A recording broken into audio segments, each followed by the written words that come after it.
God! What the hell? Somebody's beating. A spear on Cena.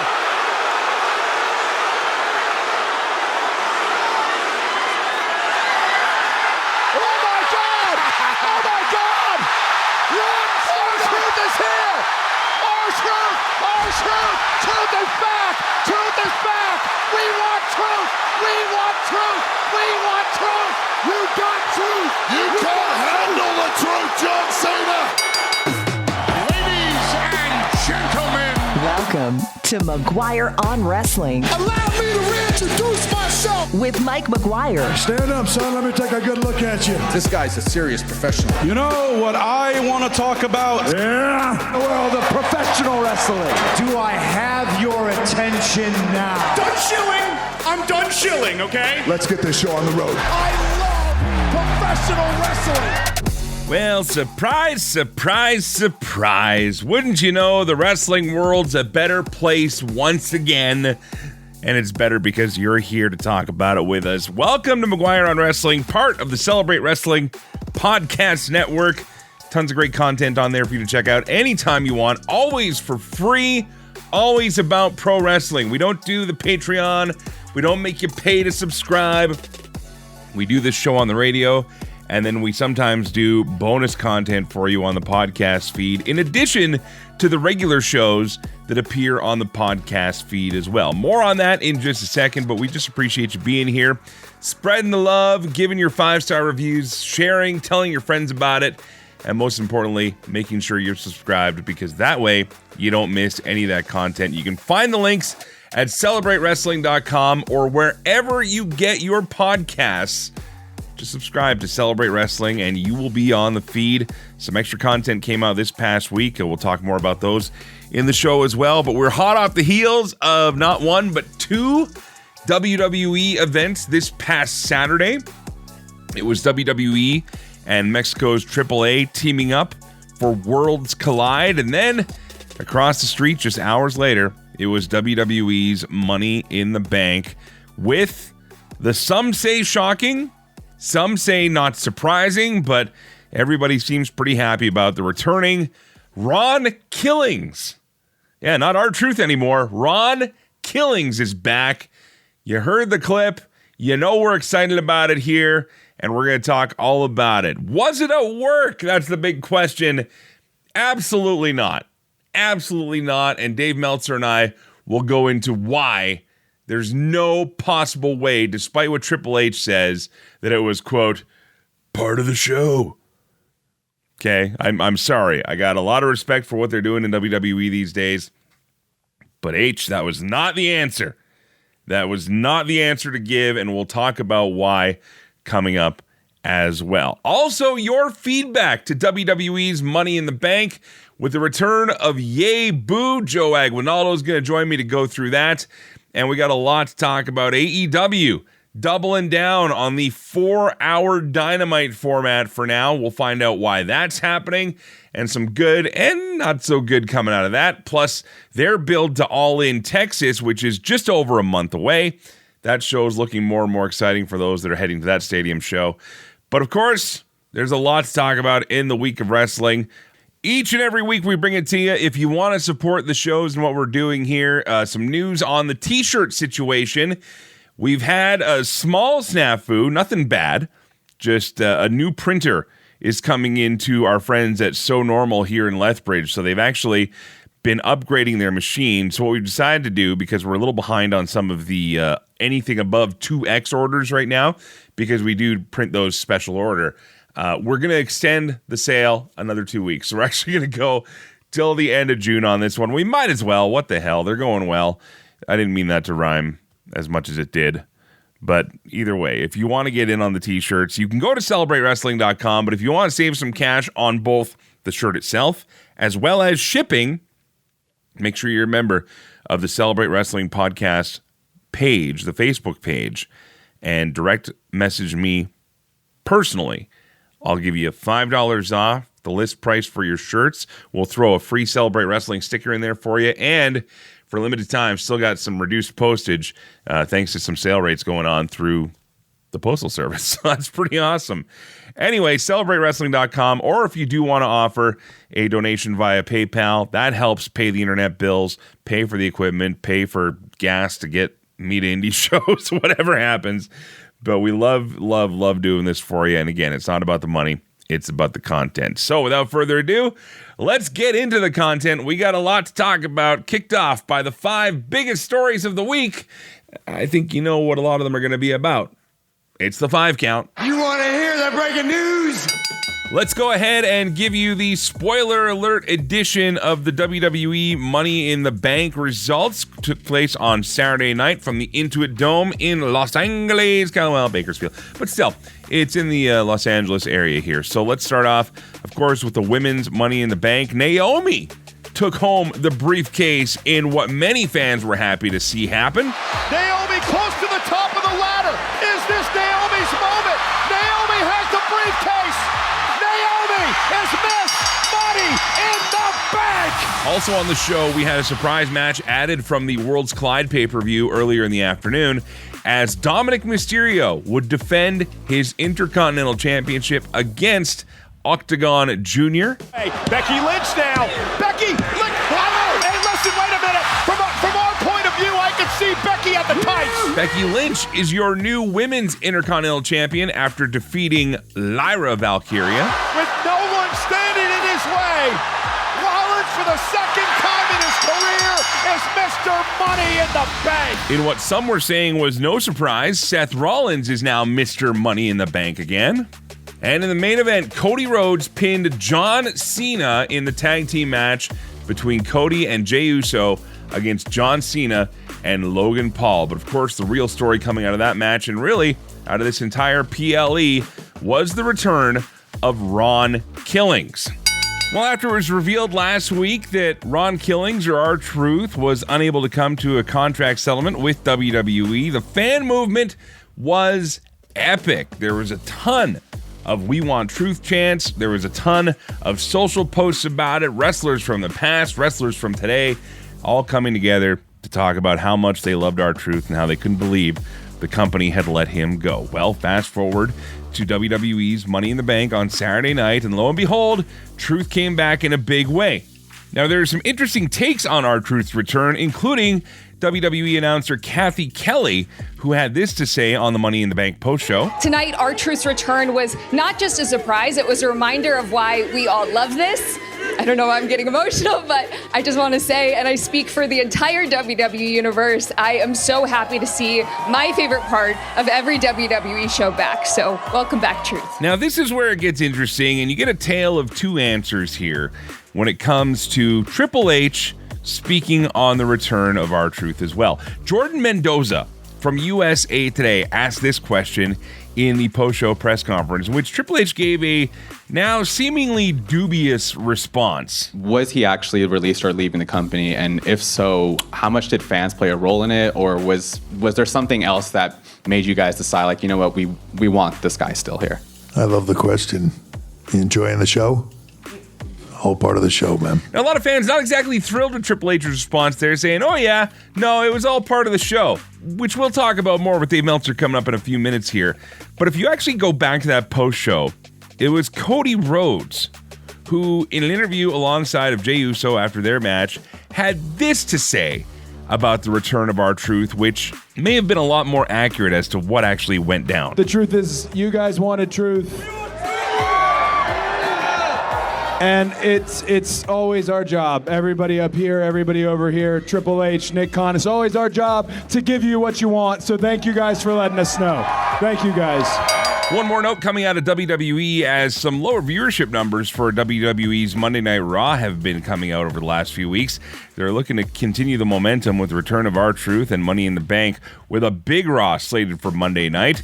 June 9th, we'll see the return of Nikki Bella. Now, it's been seen for a while online that she's been training for some sort of big return. Also, main event Jey Uso defends his world championship in a rematch against Gunther, John Cena, Seth Rollins, plus the return of WWE's King and Queen of the Ring sees the tournament kick off, all happening this Monday night.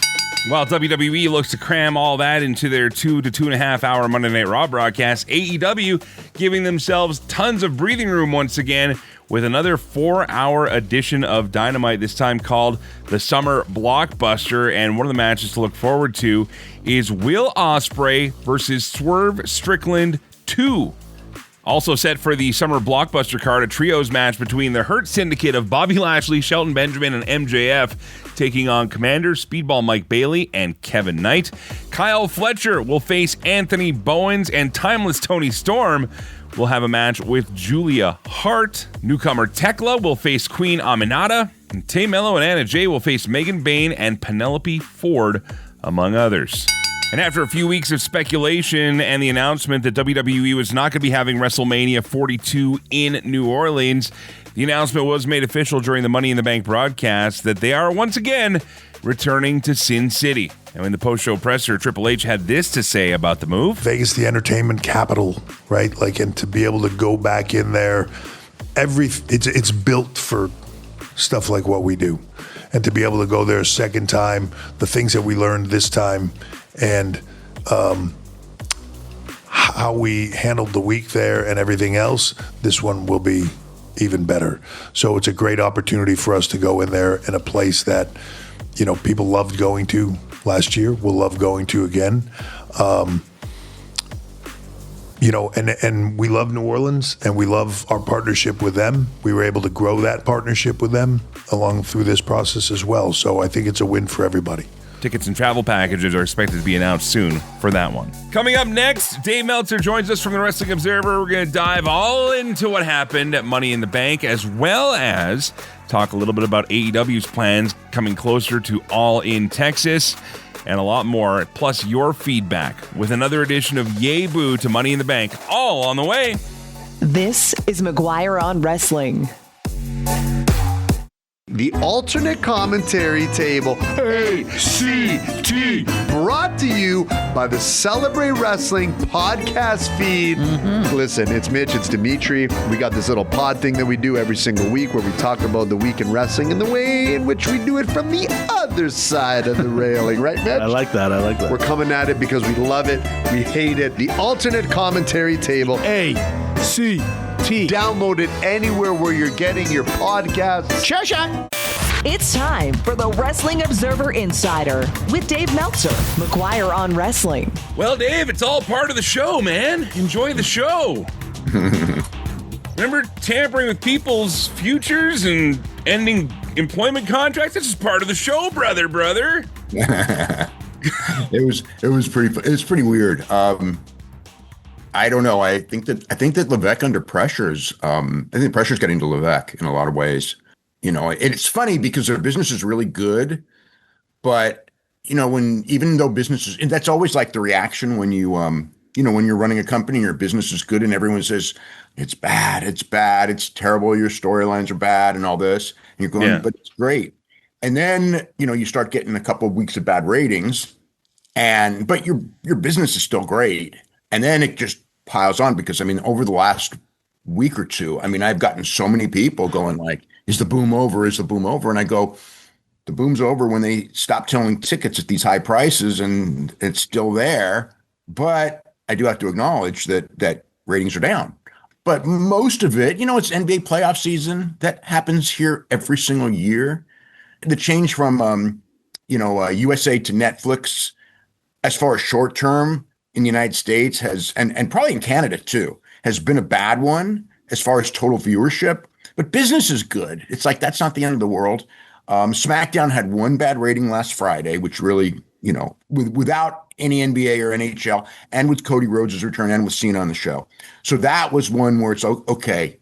There's no excuses. The rating actually is down. It was the third lowest since they've been on USA. And the other two were against giant competition. This was against no competition. So the worst rating that they've had, coupled with the fact that it actually was, Cena's on the show and Cody's return. So that's all of a sudden bad. But that's all I always say, like, you don't overreact to one rating. But people looked at that have been waiting to say, because of WrestleMania, the WrestleMania creative wasn't the best in some ways. Right. And now we're a couple of months out, and, the interest in the last pay-per-view wasn't that much. We'll see how last night's was. But yeah, he just feels like when I just saw him, that and the AEW stuff too. It's like they're just like, just trying to counter program. And it's like, this isn't even in your best interest and it doesn't even hurt them. What are you doing? Let AEW should be the one obsessed with WWE because WWE is so much bigger. And it's the opposite. And it's just like, there's a lot of weirdness, and obviously nobody expected when they cut R-Truth that it would be this giant thing. So they brought him back. And then I have people in the company, and this also was my first reaction. I saw it and it's okay, cool, nice. They rehired him. That's good. Then like later that night, I started thinking everyone's talking about how they rehired him. And you know what no one's talking about? Seth Rollins won Money in the Bank, which is supposed to be a big deal. And especially Cody Rhodes pin Cena. That was just the whole basis of that show last night is Cody Rhodes pin Cena to set up the big rematch. And no one's talking about it. It's like you're bringing him back so quick overshadowed your story you're trying to tell. So it's to be fair, there was a lot of fan perception though that it was overshadowing everything already throughout the week. Like, I mean, the We Want Truth stuff was going on, and no, you're right, and it's weird because obviously they've cut, when I say over 100 people over the years, over recent years, they have, and there've been a few that have gotten. You just never know if you've gotten some reaction. I mean, I remember the last one I remember was, Tony Khan, and the reaction was nothing compared to this, but Tony Khan got rid of Anthony Henry, if you remember. And then a week later, he rehired him because people were going, why do you get rid of Anthony Henry? He always works hard. And then Tony's like, all right, I'll bring him back. Years ago with Vince, he got rid of the Blue Meanie, and there was a pretty big thing. So Vince brought him back, and then fired him 3 months later, and there was no reaction the second time. I think they were not expecting it. They fire people all the time, people who are much higher on the card than R-Truth was at the time. Well, with WWE, you can even go back to guys like Danielson, right? When he was in the Nexus and they had the whole necktie thing. And they probably knew they were going to bring him back, but at the same time, there's a lot of people that were shocked and aghast at that. At the same time, nobody's going like, hey, we want Carlito. But it wasn't this reaction. No. They got rid of Bray Wyatt, and there absolutely was a reaction, but like nothing compared. It's not like people were chanting, we want Bray Wyatt at all the shows. Yeah. They were chanting, we want R-Truth on the TNA show on Friday night. That's how they were chanting it at the AAA show. You know what I mean? Not knowing that he was going to be back later that night. Yeah. So it really was like it overshadowed everything already. You're right. It showed that, fans have a lot of input into this business, a lot more than sometimes they realize. And this was one of those examples. They did. The fans 100% got him his job back. Well, R-Truth tweeted just recently saying that, the We Want Truth voices were heard, and how thankful he was to all his fans, obviously, for doing what they did here. There's still going to be those people. There's still people that say this about the screw job. That it was all the work, brother. It was all the work. People always say, especially the ones really inside, because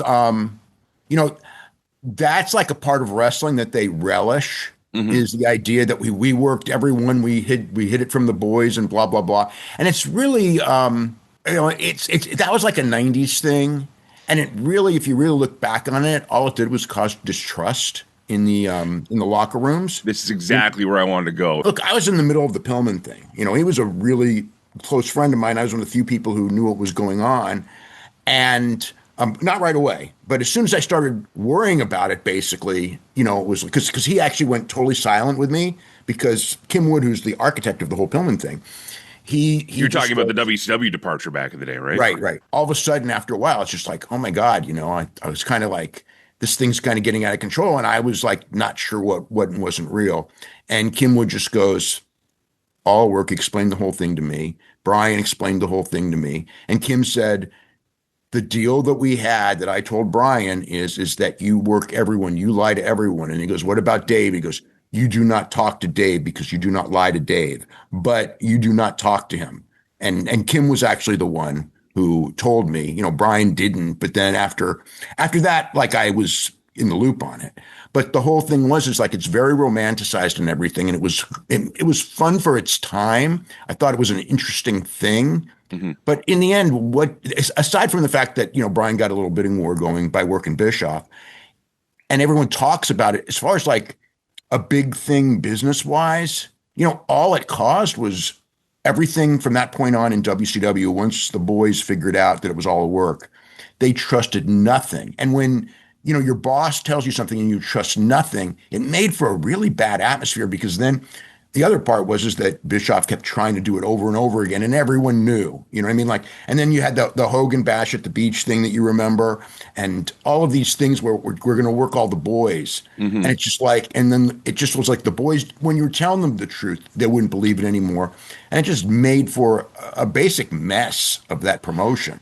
Well, and the one thing about the corporate environment these days, and I got this sense from TKO and WWE as of late, is that they've tried to kind of clean up a lot of that, we'll say, bad behavior when it comes to exactly that. You're treating your contracted wrestlers now as part of the group. And there is a lot of very genuine emotion coming from a lot of the wrestlers. R-Truth himself has said, no, it was a legit release. His son has come out and said it was a legit release. Like, they weren't going to renew the deal. So I think everyone knows that they weren't going to renew the deal. And people, they have to listen to the fans, because it's like, you don't want to put, it's like, are you going to go play the game of, we'll ride it out? Well, what if, like with Punk, riding it out took 10 years. And you know what I mean? And it wasn't until he went back to AEW where the "We Want Punk" chant stopped. So it's like, I don't know that this would have gone 10 years, but it's like, it's not like you just sit there and go, well, they'll go away in 2 weeks. Maybe it will, maybe it won't. His contract was significant, because everyone's is. Right. But it's not like, to them, it's like pennies. You know what I mean? Yeah. It's like $1 million is pennies. It's when you're a $1 billion company, and they're taking in their whole company. I mean, just WWE and UFC together is $3 billion, and they're bigger than that. They've got many other companies. So it's like nothing.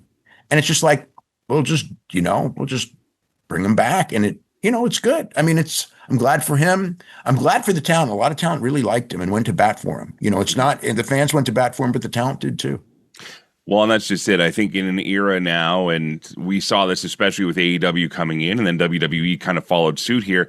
It was a lot of give the fans what they want, to the point of over-delivering in some cases, where it does cause burn and exhaustion, because if you give them everything they want all the time, we're seeing what happens. We've seen it happen in AEW. We're seeing it happen in WWE right now. Eventually, there's no more birthdays. You know what I mean? Like, there's no more surprises you can give. So for Triple H to come out and say, hey, are you enjoying the show? All part of the show. Yeah, maybe in the last couple days it was part of the show here, but there's no way that they're going to use someone's actual release, especially when they're releasing dozens of other people.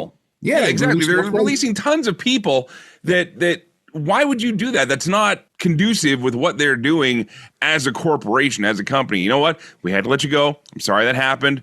Thank you very much. See you later. Best in your future endeavors. Bye-bye.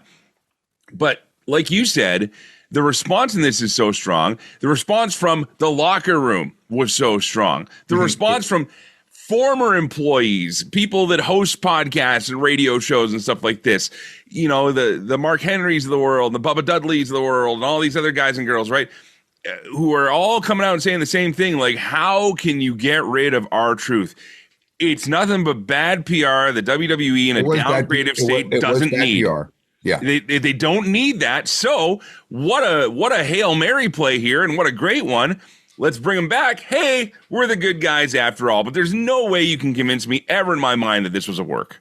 No, it wasn't a work. Never. I mean, I like when it happened, I go, the moment it happened, it's kind of like, it's probably not a work, but you don't know. You know what I mean? And then, I started hearing basically all the talent. It was not a work. But again, it's like, well, what if it's just a couple of people close to the vest and all that?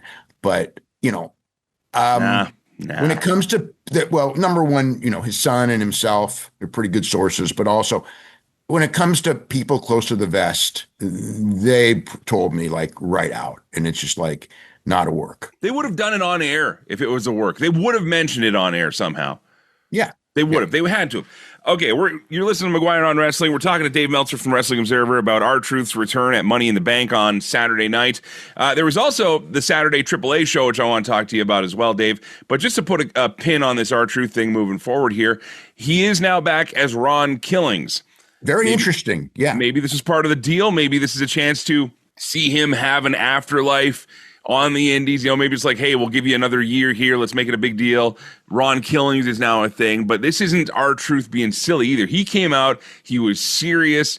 He smoked Cena with the belt and ran. There wasn't no dancing. There was no what's up. It was a very, very different portrayal of Ron Killings. So where do we go moving forward with this? Look, you almost have to continue the program with him and Cena, which is interesting. Mm-hmm. And the thing is maybe they're perceiving now that he's so hot that he'll mean more against Cena than somebody else will. Mm-hmm. And so, not only did he get his job back, but he has to work with Cena again after that finish, right? Absolutely. Yeah. So I think that the Ron Killings thing, and I haven't asked about that, but my gut on the Ron Killings thing is you're not going to be here forever. And the thing is like R-Truth, he can't take R-Truth with him. He can take Ron Killings with him, when he goes on Indies, and he's going to get whatever it is, a year, 2, 3 of Ron Killings, and the R-Truth character will be a memory, but he will be more famous as Ron Killings because that's his current name.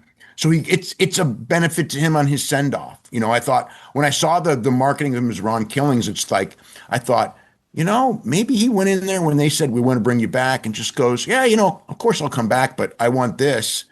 And maybe they just said, okay, you can have it. Because for him, that's why, because I don't see why they would do that. That seems like something that he would want and benefits him greatly. And he was able to get it. So good for him. I think that the second Ron Killings became an iteration once again was actually in that post PLE press conference where Cena put him through the table and he called him Ron. Right. Yeah. A lot of people even forgot that, oh yeah, he's Ron Killings, Yeah. So then we had that, and then the whole Ron Cena thing with the Saturday night's main event. It is a perfect storm, but I think it was a perfect storm by accident. So moving forward, we'll see what happens with Ron Killings, R-Truth, and WWE. But Dave, there was another PLE on Saturday as well with WWE and AAA coming together for the Worlds Collide show. I got to watch the first half of it live, and then I caught up with it afterwards because I had an indie show on Saturday night as well.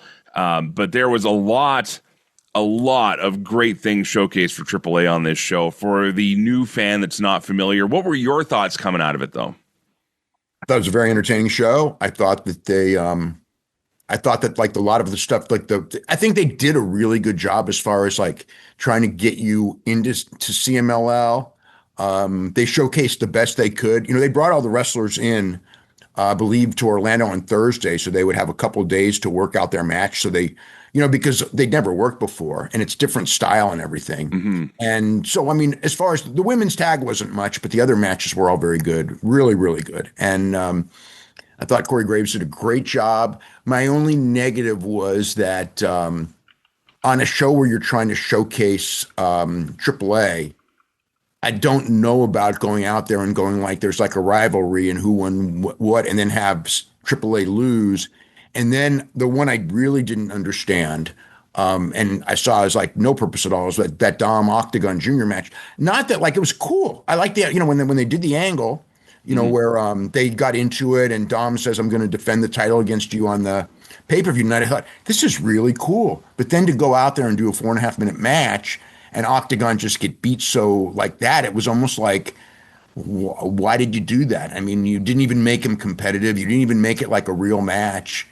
It's like, what was the purpose of it? And, you know what I mean? It's like, that's the one question I have. And then, people are going to me like, well, they made sure that you knew that AAA is the minor league. And it's like, well, yeah, but obviously they did, but you own it now. You know what I mean?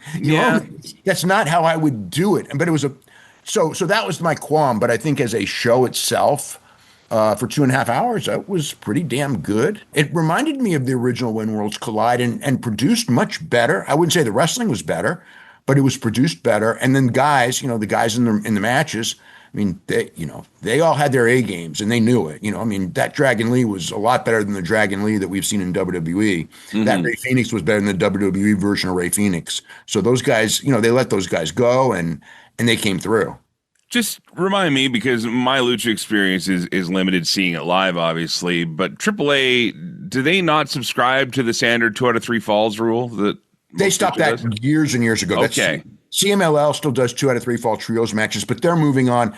2 out of 3 in AAA has been very, very rare for as long as I can remember, decades probably. I thought the pairing of commentary between Corey Graves and Conan was actually a pretty good pairing for two guys who I don't think have ever worked together before in that role. Never, no. No, I thought, Conan did a pretty good job of trying to explain within Conan's realm of how this works for the rest of North America and really the rest of the world's fans out there watching on YouTube. But overall, I think it was a great showcase. They could definitely tell they got something with Mr. Iguana.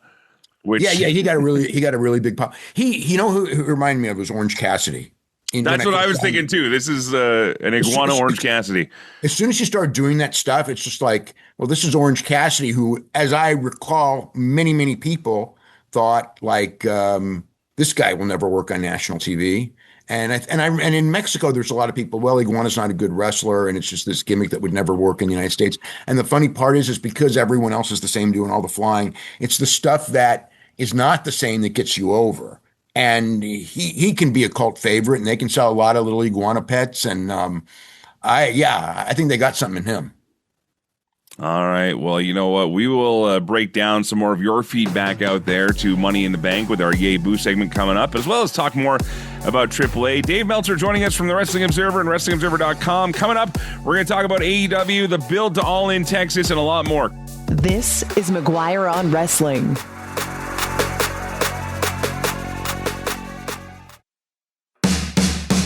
CKXUFM 88.3 in Lethbridge is Southern Alberta's true alternative radio station. The cream of the crop! Nobody does it better. Proudly carrying McGuire on Wrestling every week. Yeah. If you're looking for something different to listen to, this is gonna be a slobber knocker! Check out our NCRA award-winning lineup of programs or stream us anytime at ckxu.com. Welcome back to McGuire on Wrestling. We're back with Dave Meltzer. Just did an in-depth review about what a brilliant work R-Truth's return was to WWE.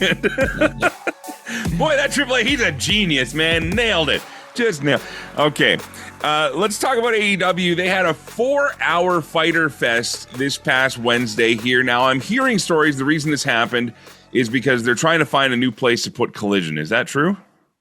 It was an experiment, but it basically happened because, like on Saturday, they had other sports and they don't want to go head to head with a WWE pay-per-view. So usually they've moved it to, another night. It could be, they've been doing Thursdays, but for whatever reason, they decided we'll just go on Wednesday, and they're doing that this week too. I thought the show was good, but 4 hours is too much for TV. That's just, 3 hours is too much. I think 2 is the right number. I can handle the 2.5 that Raw is. SmackDown drags for me every week. And that's 3, 4, you can have all kinds of good matches, and they did, but 4 hours was too long. That was my thought. And I think that was the consensus. So there you go. And they're doing it again Wednesday. Yeah, well, that's just it too. Saturday night clearly isn't working for Collision as far as running against other shows. They've had to move Collision so many times now. Anyways, what is the solution for this? I think Thursday is the solution, honestly. So we're going to go back-to-back days, kind of like what Raw and SmackDown did for a bit there. Yeah, I think so, because Thursday had always been NBA day, and that's why they would never go for Thursday. And they don't have NBA anymore, so I just think Thursday makes the most sense. You don't have to move it every once a month for WWE. You don't have to move it when you've got a big sport on Saturday. I think in a perfect world is WBD signs UFC, which takes care of all their Saturdays, and which is not a long shot. They're in the game, and there's many people who want that UFC, but they get UFC on Saturday, which forces the move, and Thursday's the night, and that way, it's better, because if you want to go live on Thursday, everyone's in town from Wednesday. They're not going home and then back on a Saturday, which is, harder travel. And, and it also enables you to just have guys on Collision, a better quality of guys on Collision because they're already in town, rather than like the idea of like, well, we'll use Collision to showcase the B side, and then it's a weaker show. You don't need it to be a weaker show. So that's my idea of the perfect thing is Collision on Thursdays. Does WBD have like Amazon money though? If Amazon wanted to take a run at that UFC, and they don't, so that's why or Netflix money, because Netflix is in the game, Amazon's in the game. We're seeing even Hulu and Roku stepping up lately. Like all these different streaming services are now doing what they can to try and get people. Paramount Plus, even I doubt they would get into it because they have enough entertainment content. But yeah. Who knows? Who knows? Okay, well, we've seen some more build going into AEW's All In Texas, which, of course, is still about a month and change away here. But we're really starting to see some builds here. Moxley versus Hangman, Tony Storm versus Mercedes Moné, and, of course, Omega Okada are the matches, obviously, people are looking most forward to, the ones that have been announced here. Which one of these three do you think goes for the headline spot? They're calling Tony Storm and Mercedes Moné the greatest women's match of all time, potentially. Are they calling it that? I sort of recommended that a couple weeks ago to bill it not as the greatest women's match of all time, but the biggest women's match in AEW history, because I think it is. Yeah. But a main event to me is got to be Moxley and Page, because it's your world title.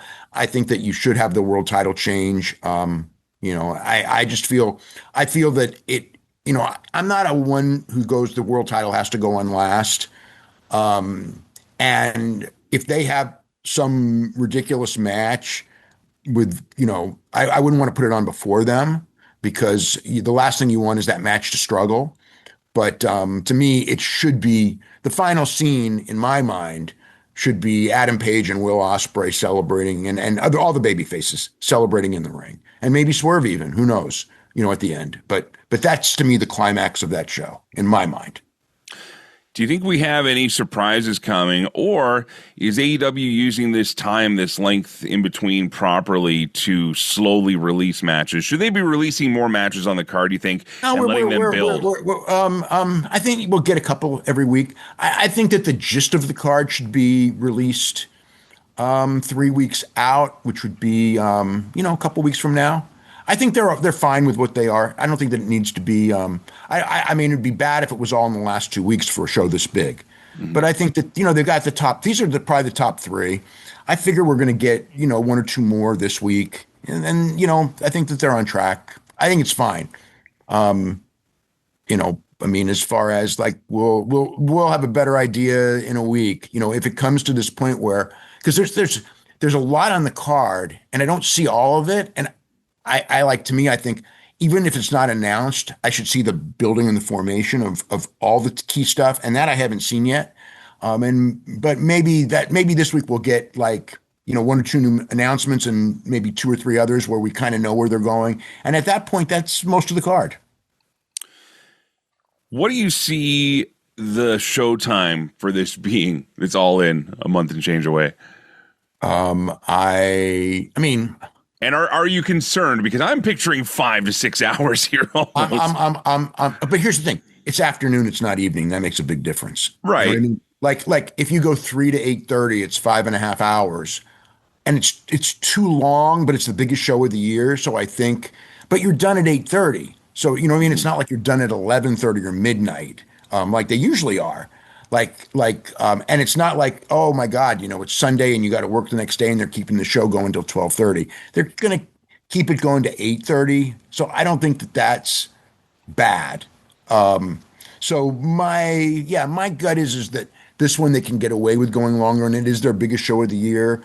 So they probably should go longer. And also, and this is a very minor part of it, I think that because the nature of the pay-per-view is people are going to buy it early. I think that it's not like if you're going to buy the pay-per-view, you're not buying it because Saturday Night's Main Event is going on at the same time, or the Great American Bash is going on. Saturday Night Main Event is going a little later, and the Great American Bash is going the same day. So it's like you're going against Great American Bash. I think that was ill-advised by WWE, but time will tell. Maybe it'll work. But it didn't seem to hurt Double or Nothing, so I would say it's probably ill-advised. But I would just go like, look, you're counter-programming us. we'll just counter program the first 30 minutes of Saturday night's main event. And it's like, it ain't going to make a big difference. You know, it's pay-per-view versus TV, but just to show, you know, that, you know, it can go back. I mean, it's not like a big thing. Well, Saturday night's main event, though, is TV in a very, very small market. Everywhere else in the world, it's going to be streaming on YouTube. So, yeah. You know, I mean, that's the thing. Like, going back to what we talked about this last week, too, right? It's like, it really doesn't make sense in the streaming world to run counter programming against live pay-per-view unless a certain amount of your fan base you found really cares about that live result. Really cares. I don't think Bash will hurt it. Saturday night's main event, if they went head-to-head with Saturday night's main event for free, I think that would have hurt AEW a significant amount, which is why they moved to the afternoon.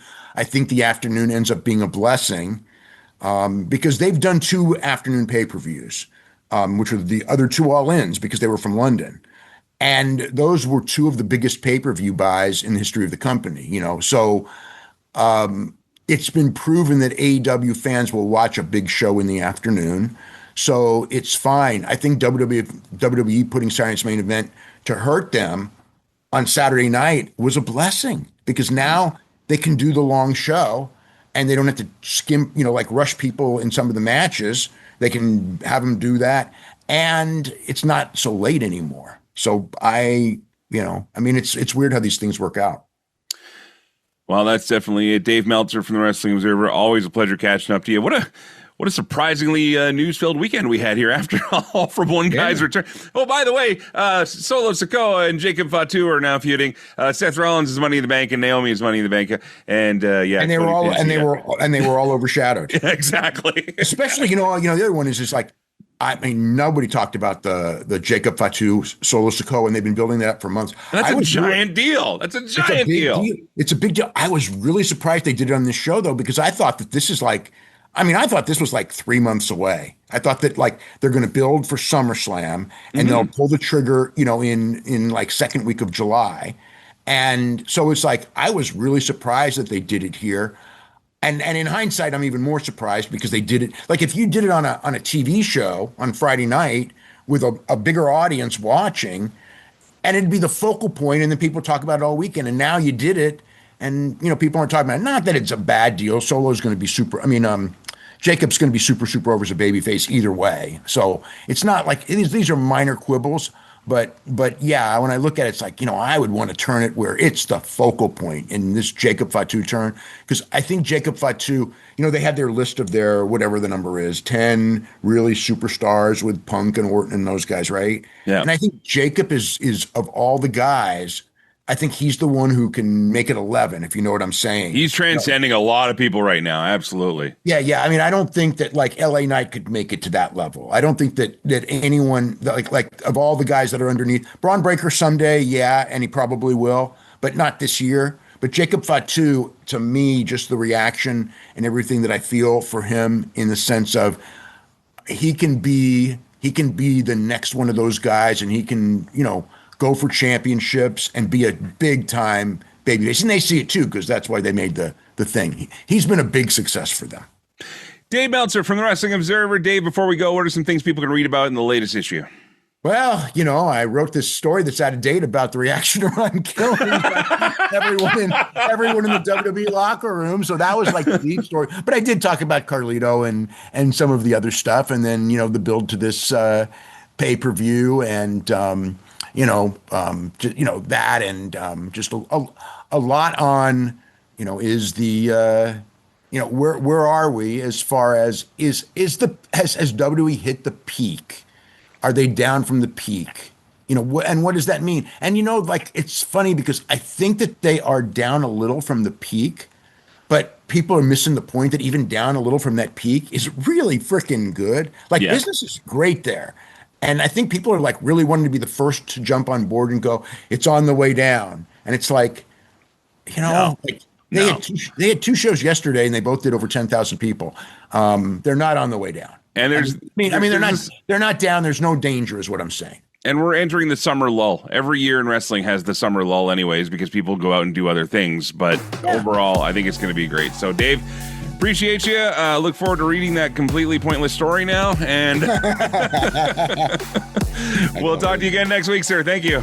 Okay, have a great week. This is McGuire on Wrestling.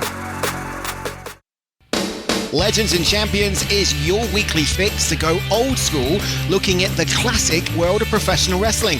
From Hulk Hogan to the Hitman Bret Hart to the Icon Sting to the total package Lex Luger. We have it all each and every week on Legends and Champions, part of the Celebrate Wrestling Network. And it's available on a Wednesday with me, Andy Evans. See you there. Yay boo, it's lots of fun to do. If you like it, holla yay. If you don't, you holla boo. Welcome back to McGuire on Wrestling. Yes, after major events in pro wrestling, we like to bring your feedback in. And while there were 2 big PLEs, we don't have that long of a show. So we're going to stick to WWE's Money in the Bank. Did you watch any of the AAA show, though, Joe?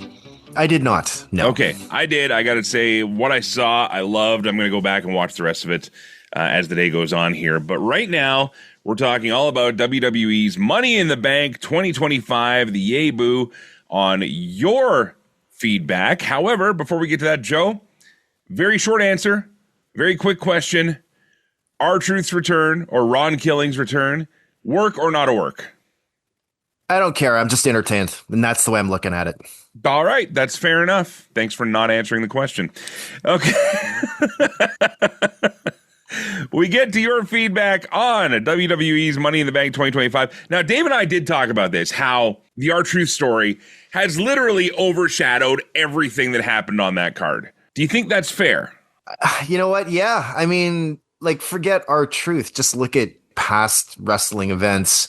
There have been events that have been, really good or really bad. And one big thing happens, and that's the talk of the town. And that's right. Pro wrestling, right? So, I understand where you're coming from, but this would not be the first time an event or like one part of a show was the talk of the entire show.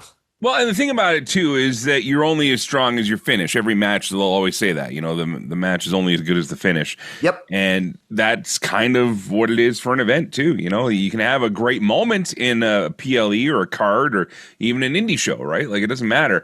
But it's when you have what finishes the show off, that's what people are going to leave remembering. So in this case, unfortunately, for some of the performers, it did overshadow a lot of stories that happened in this PLE, but let's get down to it. Joe, we're going to start with one of our very own here in the alternate commentary tables, Mitch Honsius. Mitch says, really boo. Wow. He says, like to see the return of R-Truth, as well he should, since he may or may not have been directly responsible for him getting fired in the first place. Nice twist, but not enough to make this a good PLE. I'm actually going to jump in with Math Baker's feedback, because it actually... I agree with what he says here. Okay. So he says, it was okay, so I'll go yay. Stop. Not allowed. Yabe? What the hell is yabe? I'm going to assume that that's a typo. No, it's not. It's not. He's trying to go down the middle here. Oh, okay. Then you know what? Given the rules that we have implemented for yay boo. Exactly. Sorry, Math. We're going to have to go with a boo on this, because you can only be one or the other. And when in doubt, it's a boo. So I'm going with a boo. Exactly. However, if you put a button in it, there's a boo. Yeah. However, I do agree with his comment here where he says far too many people concerned if Ron WWE was working with us. Doesn't matter. If it was a work, brilliant. And if it wasn't, WWE listened and did a U-turn. And I 100% agree with that. And that's sort of why I said I don't really care if it's a work or not. Right. Because at the end of the day, I was like, oh my God, this is so awesome. And I don't want to look at it as a quote unquote insider or a wrestling, smart fan. I just want to be entertained. And that's why. Why are you on this show?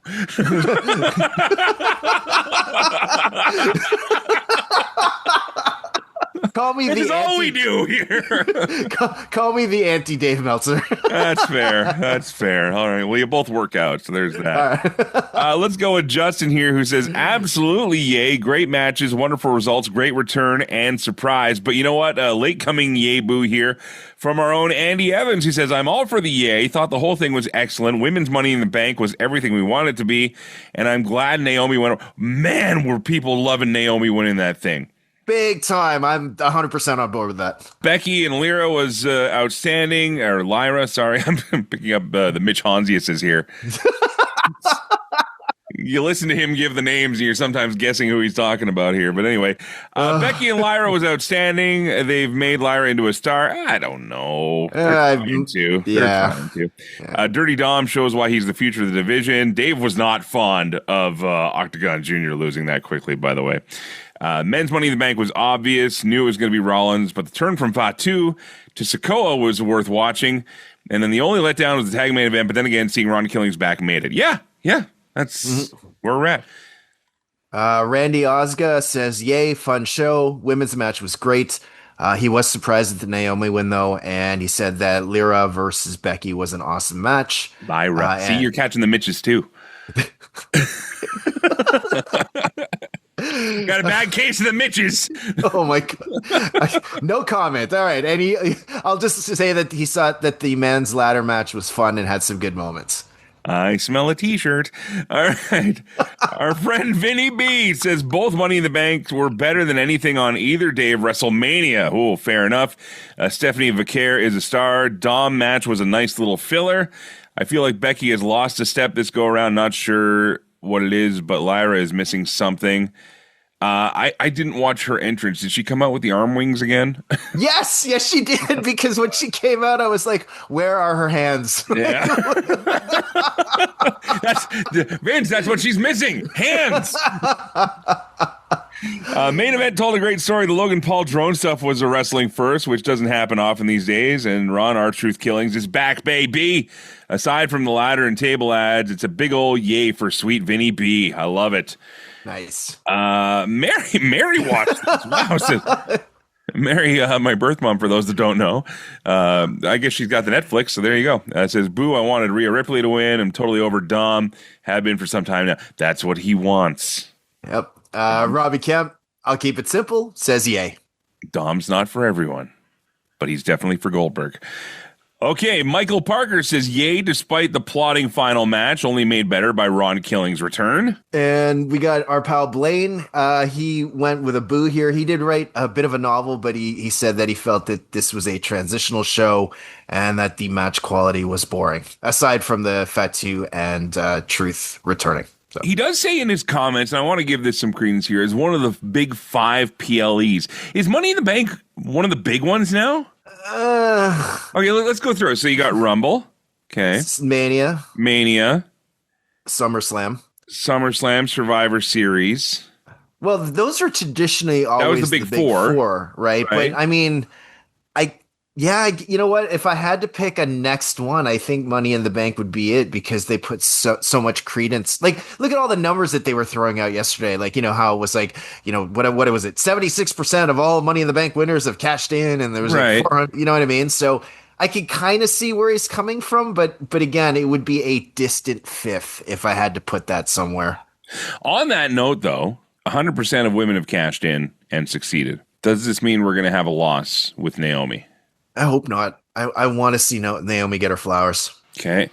He says, I'm honestly over the whole Money in the Bank concept. It hasn't produced a star in 10 years. I don't know if I agree with that, but he says, I feel like most people are interested in the spontaneous cash in rather than the actual person holding the briefcase. You know, there was a lot of argument for that with Priest, right? Yeah. Where Senior Money in the Bank was a thing, but once he cashed in was champion, it was like, yeah, okay. You know? Yeah, no, that's true. I will say, though, because I did originally give this a boo, I do actually change my vote. There were enough moments in this where I was like, you know what, it was good.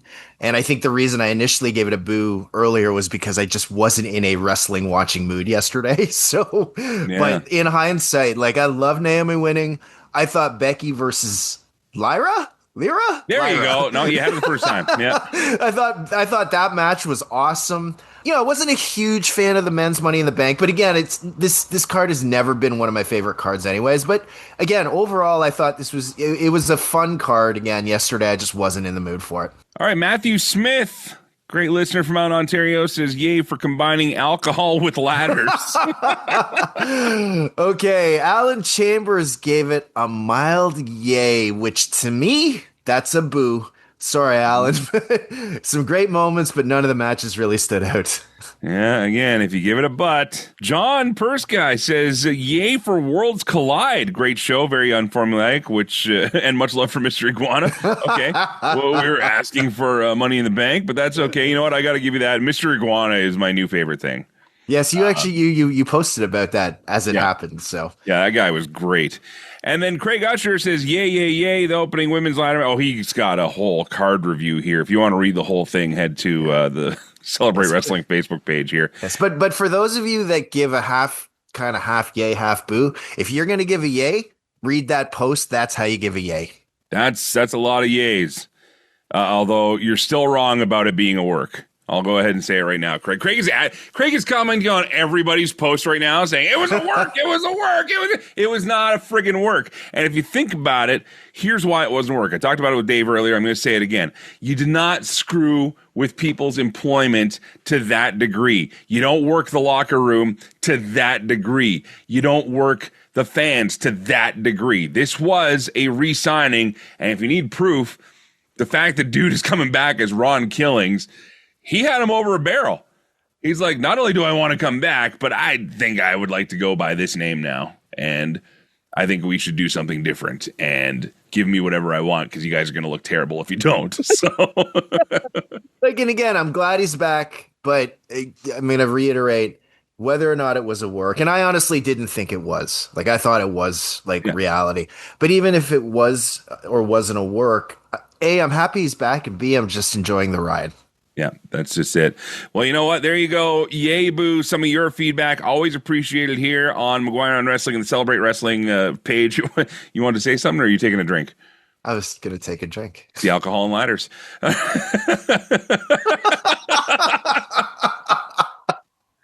All right, Joe Aguinaldo joining us for Yay Boo with your Money in the Bank feedback. If you missed any of the show and you're listening on the radio, head to the podcast feed. Make sure you subscribe as well. This past Friday, posted the entire interview with the zombie killer Mentolo in our independent spotlight. You enjoyed that one? That was excellent, dude. Excellent. Pretty cool story, eh? Pretty cool story. Very much, yeah, for sure. And you heard the clip himself, Kenny Omega, saying that Mentolo was one of the guys that trained him, and if not the guy that trained him. So to get his start, and things turned out all right for that guy. But you can check out that podcast, the Alternate Commentary Table, Legends and Champions with Andy Evans, and one day We've Seen a Movie will return. Fear is coming. Emelina will debut. Oh my God. And We've Seen a Movie will someday make it back to this podcast feed, but more independent spotlights coming up in the next couple weeks as well. We're going to meet a guy out of Edmonton named Levi Knight, and we're also going to meet a lady out of one of the Cree Nations here. Has a remarkable story that transcends anything to do with pro wrestling, but wrestling is getting her through a part of life right now. She goes by the Matriarch. And I guarantee when this one comes up in the next couple weeks, you won't want to miss it. But Joe, this puts a cap on another edition of McGuire on Wrestling. Thank you, my friend. Yay! Well, there clearly wasn't enough alcohol in that drink. All right, until next time. Thanks for listening. Let us do what we do. Play safe, drive safe. See ya. McGuire on Wrestling. Online and on the radio. Listen to the show Mondays at 4 p.m. Mountain Time at ckxu.com, wherever you get your podcasts, and at McGuireShow.com.